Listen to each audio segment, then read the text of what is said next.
आपण हॅलोकार्बनचा R11 मागच्या वेळी बघितला होता. R11 ट्रायक्लोरो monochloro methane. सो हा R12 आहे. इथे नाव चुकून 11 झालं आहे. This is 2 not 1. ओके. तर R12 हा व्हेरी पॉप्युलर आहे refrigerant. Colourless, almost odourless, low latent heat, जे नॉन टॉक्सिक आहे. जे आपण प्रॉपर्टीज बघितल्या होत्यात.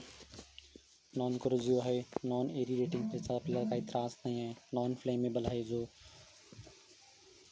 ज्वलनशील नाही का स्फोटक असं. Advantage in smell refrigerant machine, आपल्या स्मॉल मशीनमध्ये हा वापरणं योग्य आहे. तर ह्याची ॲप्लिकेशन कुठली कुठली आहेत, तर fridge, water cooler, room air conditioner इत्यादी ठिकाणी आपण हा वापरू शकतो. आता हा कुठल्या कुठल्या कॉम्प्रेसरमध्ये वापरण्यायोग्य आहे बघा. रेसिप्रोकेटिंग आणि रोटरी. आणि याचा सिलेंडरचा कलर कुठले आहे, तर तो व्हाईट आहे. ओके. त्याच्यावर क्वेश्चन कशावर विचारला जाईल, तर याचे ॲप्लिकेशन कुठले कुठले आहेत, याचा सिलेंडरचा कलर कुठला आहे. ओके. सिलेंडरचा कलर कुठला आहे तो, त्याच्यानंतर हा कुठल्या कॉम्प्रेसरमध्ये वापरला जातो, ह्याचे ॲप्लिकेशन कुठली आहेत, आणि ह्याच्या काही प्रॉपर्टीज तुम्हाला लक्षात ठेवाव्या लागतील ज्या इतरांपेक्षा वेगळ्या असतील. ओके. पुढचा R13, याला मोनोक्लोरो ट्रायफ्लोरो मिथेन म्हणतात.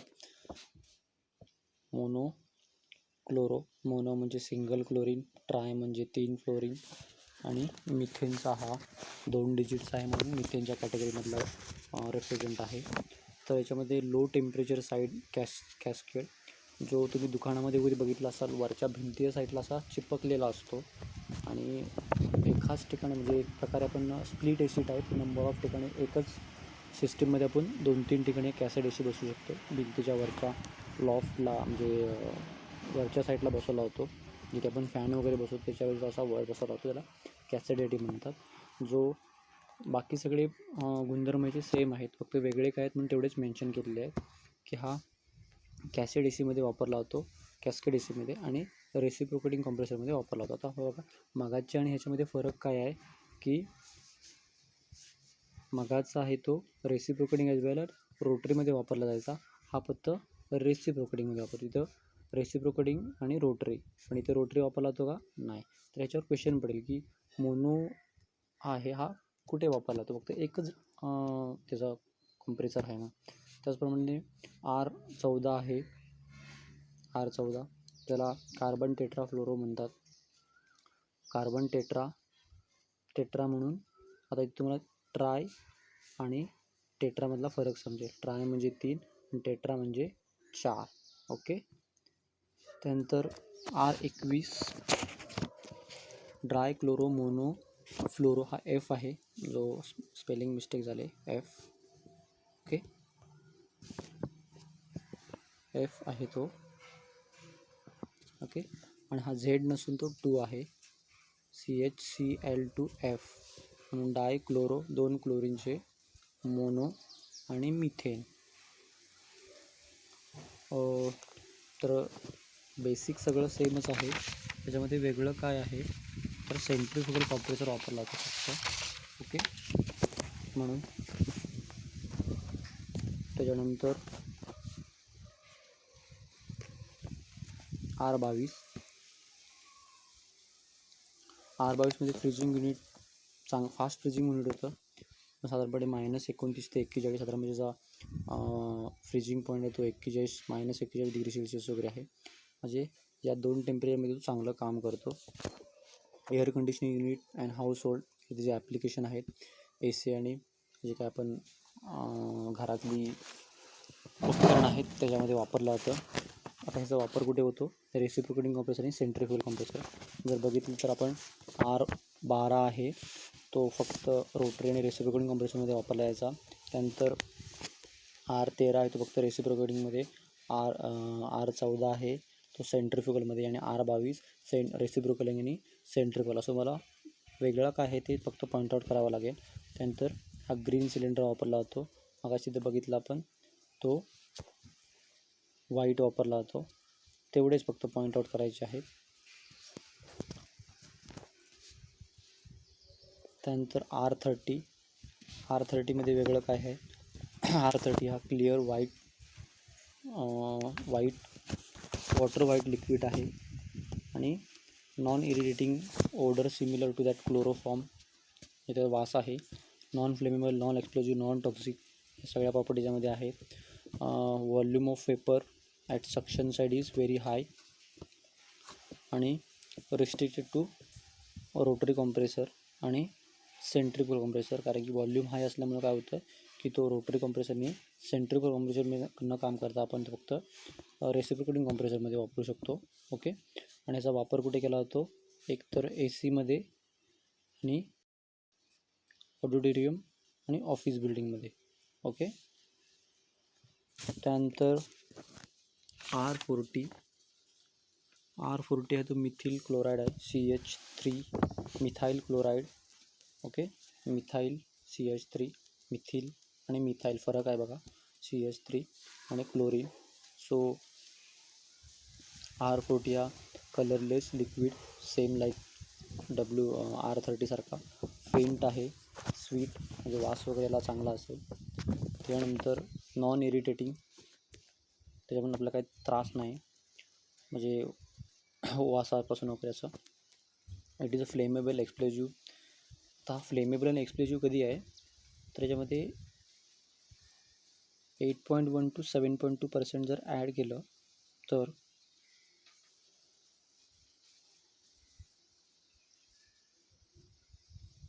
एअरमध्ये समजा हा ॲड झाला sentence, air is a concentration 8.1 to 17.2 एवढी जर त्यामध्ये ॲड असेल तर हा एक्सप्लोजिव्ह आहे.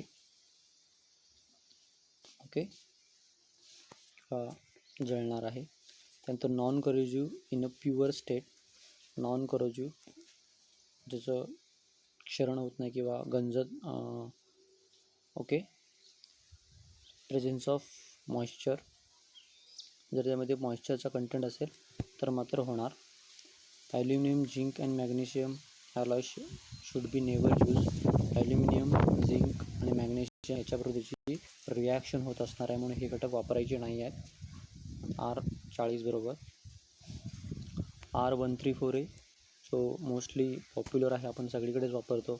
फ्रीजमध्ये वापरतो, AC मध्ये वापरतो, व्हेकलमध्ये वापरतो, म्हणजे सगळीकडे वापरण्यासाठी आत्ता जो पॉप्युलर आहे हा R134A. ओके. तर बॉइलिंग पॉईंट आहे तो आपण नंतर पुढे एक वेगळ्या तुम्हाला पेजेस दिले, त्यामुळे बॉइलिंग पॉईंट आणि तेवढं का बघू नका. मगाशी तुम्हाला सांगितलं होतं की ज्याचा 0 ODP आहे. ओके. 0 ODP आहे आणि 74% less global warming potential. Okay. Global warming potential compare to R12. जे R12 जर ग्लोबल वॉर्मिंग बघितलं 74% म्हणजेच 1300 समथिंग वगैरे R134 येतं. तर ह्याला आपण परत त्याच्यामध्ये याचं पर्सेंटेज काढलं 1300चं आणि 1300 म्हणजे 130 × 74 केलं तर साधारणपणे 1391 म्हणजे ह्याच्यात 910 ऑलमोस्ट 1000 ॲड करावं लागतं. म्हणजे R12चा जो काही GWP पॉईंट आहे तो साधारणपणे 2300 वगैरे, म्हणजे किती जास्त प्रमाणाने याच्यातून ग्लोबल वॉर्मिंग होते बघा. त्यामुळं हा R12 काढून टाकला आहे. तर it is not suitable in a mineral oil आणि सिंथेटिक ऑइल. मिनरल ऑइलमध्ये जे काही आपण बनवतो, पण तेल वगैरे खातो सगळं मिनरल ऑइल, आणि सिंथेटिक म्हणजे कृत्रिमरित्या बनवलं जातं. तर त्याच्या R134साठी मिनरल ऑइल उपयोगी नाही आहे, जे लुब्रिकेशन म्हणून आपण म्हणतो. तर आपल्याला कुठलं पाहिजे, सिंथेटिक ऑइल, कृत्रिम ऑइल, त्याच्यामध्येच हा लुब्रिकेशन म्हणून वापरू शकतो. मिनरल ऑइलमध्ये जो प्रॉपर मिक्स होत नाही, म्हणजे आपण जे काही आपण खाद्यतेल खातो व्हेजिटेबलपासून आपण बनवतो ते मिनरल ऑइल. ओके. त्यानंतर हे सगळे झाले हॅलोकार्बन. आपण प्रायमरीमधले बघतो हॅलोकार्बन. तर आता हा दुसरा ॲजिओट्रॉपिक. जर तुम्हाला आठवत असेल आपली मेन स्लाईड. ओके. बघा हॅलोकार्बन आणि ऑर्गॅनिक ह्याच्यामध्ये आपण सगळे बघितले. आता आपण ॲझिओट्रॉपिक आणि जिओट्रॉपिक बघणार आहोत.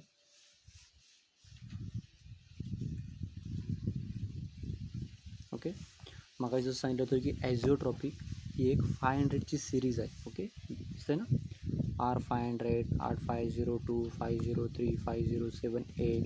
ओके, तर इथेच बघून घ्या की मी काय सांगतो आहे. ते R500 आहे तो R12 आणि R125चा मिक्सचर आहे.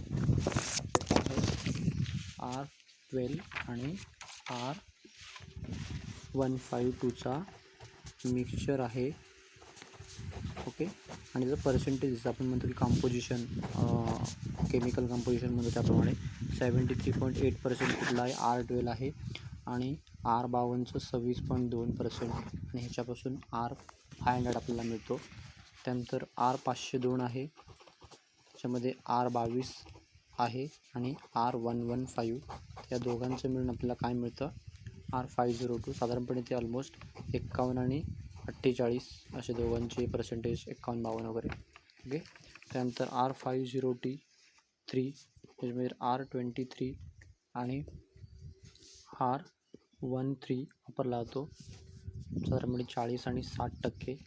आणि R507 त्यामध्ये R125 आणि R143A हे दोन वापरले जातात, ज्याचं 50-50% काय आहे, दोघांची पण कॉम्पोजिशन आहे. आता R500 ज्याचं CL असेल, तो CCl2 किंवा हा सोडून द्या, पहिला इकडे बघा, CH3CHF2, कारण की हा HFC मधला येतो, हायड्रोजन कार्बन. ओके, त्यानंतर याच्यामध्ये non flammable, non toxic, non corrosive हे 500च्या सिरीजमध्ये सगळीकडे कॉमन आहे. पुढे मी शॉर्ट करत गेलो आहे, त्यामुळं त्याचा वापर कुठे होतो बघा, industrial, commercial application, but only system with reciprocating compressor. म्हणजे R500 आहे तो फक्त आपल्याला रेसिप्रोकेटिंग कॉम्प्रेसरमध्ये वापरायचा आहे किंवा वापरता येतो, त्यामुळे तेवढं लक्षात ठेवा. It is solubility in water, हे पाण्यामध्ये मिक्सअप होणारा आहे तो.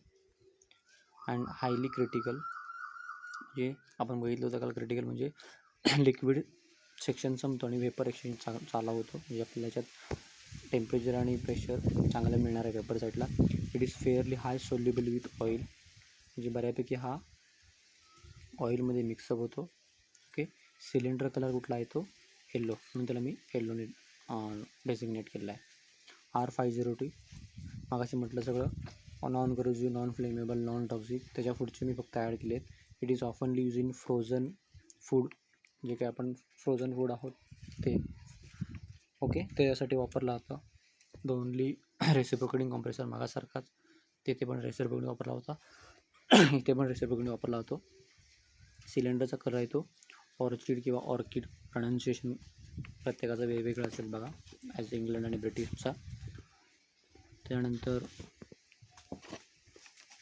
503 कॅस्केड AC, आणि सिलेंडरचा कलर आहे तो ॲक्वामरीन. ओके, बाकी सगळ्या सेम प्रॉपर्टीज आहेत. R504 difficult may be expense with oil circulation. तर ऑइल सर्क्युलेशन कधी डिफिकल्ट आहे, ज्याच्यामध्ये इथेनचा घटक 2 ते 5% असेल तर. ओके, अदरवाईज तो बाकीच्या ठिकाणी फ्लेमेबल किंवा ऑइलमध्ये काही त्याचा प्रॉब्लेम नाही आहे. The cylinder colour is tan. Okay, and ह्याचा वापर कुठे होतो, इंडस्ट्रियल प्रोसेसमध्ये, लो टेम्परेचर जिथे तुम्हाला रिक्वायर्ड आहे, -40 to 62 डिग्री हे मायनसमध्ये आहे. ओके, 504. तर जिओट्रॉपिक जी म्हटलं होतं मग अशी मी त्याची आपण टाईप बघितली, रेफ्रिजरंट, सिंथेटिक, नॅचरल आणि मिक्सचर. तर 400ची सिरीज आहे ती सगळी जिओट्रॉपिकची आहे. सेम, वेगळं काही फरक नाही. R12, 134 आणि हे 3 घटक याच्यामध्ये मिक्स झालेले आहे. मागाशी फक्त 2 घटक होते. ओके, 2-3 घटकाचा मिक्सचर आहे, आणि याच्यामध्ये सगळीकडे कॉमन R134 आहे, R134 आहे, R134 कॉमन आहे बघा. ओके, इवन R12 पण कॉमनच आहे, R12. ओके, R125, फक्त मिक्सचर ऑफ क्वांटिटी वेगवेगळे आहे. इथे 44% इथे 40% आणि इथे 70%. त्याच्यामुळे याचे फक्त टाईप वेगवेगळे होत गेलेले आहेत. ओके. त्यानंतर हे इनऑर्गॅनिक,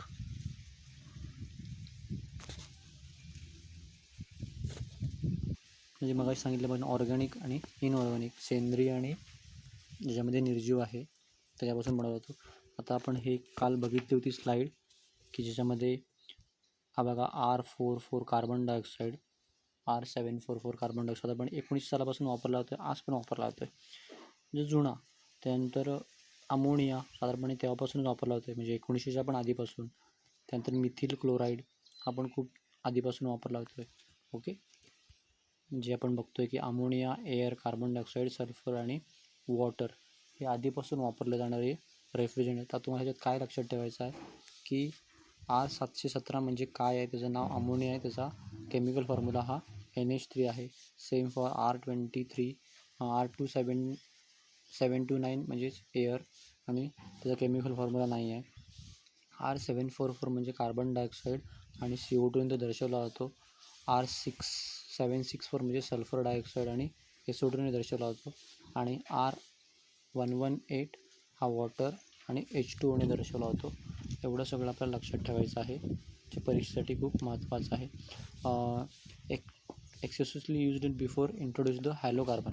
आपण हॅलोकार्बन बघितले R11, R12, R13, R14, R21, 22, 30, 40 हे जे काही फाइंड आउट करायचे होते आपण त्याचा शोध कधी लागला बघा R1930 म्हणजे 1930 पूर्वीपर्यंत आपण हे इनऑर्गॅनिक टाईप रेफ्रिजरंट आहेत तेच वापरत होतो, जोपर्यंत आपल्याला हायड्रोकार्बन किंवा CFC टाईपचे आपल्याला काही सापडलं नव्हतं तोपर्यंत.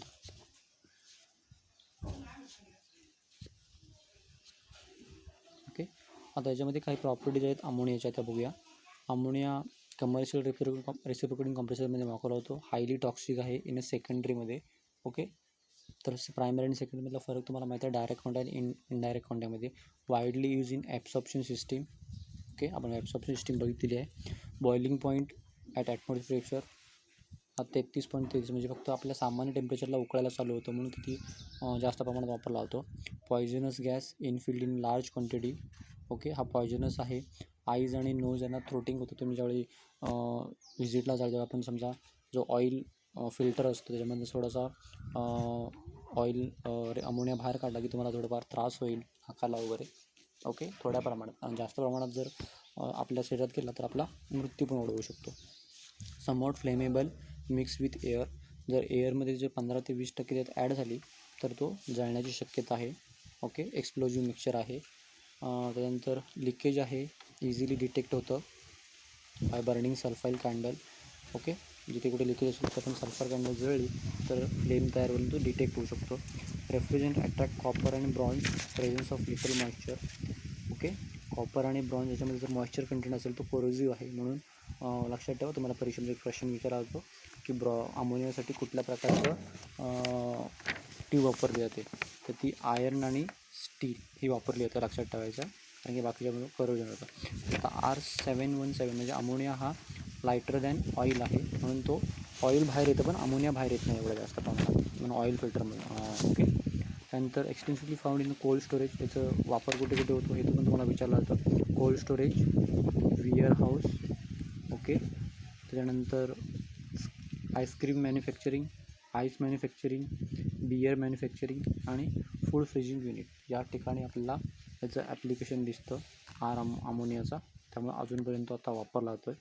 त्यानंतर R29 तुम्हाला मी एअर कंडिशनिंग म्हणजे विमानातली जी काही रेफ्रिजरेशन सिस्टीम आहे ती शिकवली होती, तिथे आपल्याला एअर वापरतो आपण. त्यानंतर कार्बन डायऑक्साईड CO2 म्हणजेच काय आहे, त्याला ड्राय आईसला CO2 म्हणतात. Okay, non toxic, non irritating, non flammable आहे.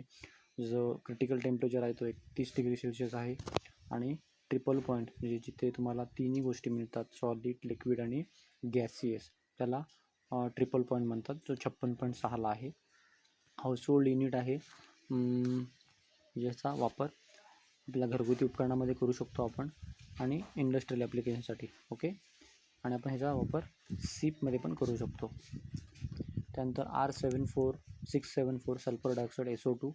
तर SO2 कुठे वापरला होतो बघा, प्रोड्यूसिंग कंबशन बाय सल्फर एअरबरोबर सल्फर जाळला तर आपला सल्फर डायऑक्साईड म्हणतो, म्हणजेच SO2. ओके, सल्फर ऑक्सिजनशी रिॲक्शन केल्यानंतर SO2 आपल्याला मिळेल. Refrigerant not injurious food used in commercial ripener and preservative food. तर याचा फूडला काही धोका नाही आहे, त्यामुळं आपण फूड प्रिझर्वेशनसाठी सल्फर डायऑक्साईड वापरू शकतो. आता it is however extremely power plant and scrubber, कारण की आपण जे H2SO4, ओके, H2SO4 म्हणजे पाऊस म्हणतो ना, कुठल्या प्रकारचा पाऊस, केमिकली रिॲक्शन होऊन जो काही पाऊस पडतो, तर एक्झॅक्ट नाव आठवत नाही, तुम्हाला आठवतं तुम्ही मेन्शन करा. तर तो पाऊस पडल्यानंतर आपल्या स्किनला किंवा झाडांना प्रॉब्लेम पडतो, झाडांची पानं पिवळी होतात. ॲसिडिक रेन, ओके, ॲसिडिक रेनमध्ये सल्फर असतं आणि त्याच्यामुळे तो झाडांच्या पानांना पिवळी करून टाकतो, आणि पिवळी झाल्यानंतर पिवळी होतात, म्हणजेच त्याची हरित द्रवता कमी होते. Okay, easily detect bye means of soap solution and ammonium web. हे वेब म्हणजे एक प्रकारचे कापड वगैरे. ओके, आणि करोजिव्ह टू स्टील, त्यामुळे स्टीलमध्ये आपण SO2 वापरू शकत नाही. ओके, आणि हायड्रोकार्बन्स हायली फ्लेमेबल आणि एक्सप्लोजिव्ह आहेत आणि फक्त कमर्शियल आणि इन्स्टॉलेशनसाठी वापरतात. ओके, याच्यामध्ये फक्त अजून तरी हा R600 आणि 600A हेच फक्त आपण AC साठी वापरतो आहे आत्तापर्यंत. काय जास्त एक्सप्लेन करण्यासारखं नाही, फक्त आपल्याला बॉइलिंग पॉईंट काय काय आहेत ते बघायचे. याच्यामध्ये R11 R12 प्रत्येकाचे बॉइलिंग पॉईंट काय आहेत ते तुम्ही बघून ठेवायचे आहे. पॉप्युलर जेवढे आहेत तेवढेच तुम्हाला विचारण्याची शक्यता आहे, जसं की R134 हे जास्त वापरला जातो, R22 आणि हे आधीचे 3 जास्त वापरले जायचे, म्हणून त्यांचे बॉइलिंग पॉईंट काय आहेत ते. त्यानंतर क्रिटिकल टेम्परेचर काय आहे प्रत्येकाचं, क्रिटिकल टेम्परेचर डिग्री सेल्सिअस आणि in bar. Same coefficient of performance काय आहे प्रत्येकाचा, टनेज कॅपॅसिटीमध्ये.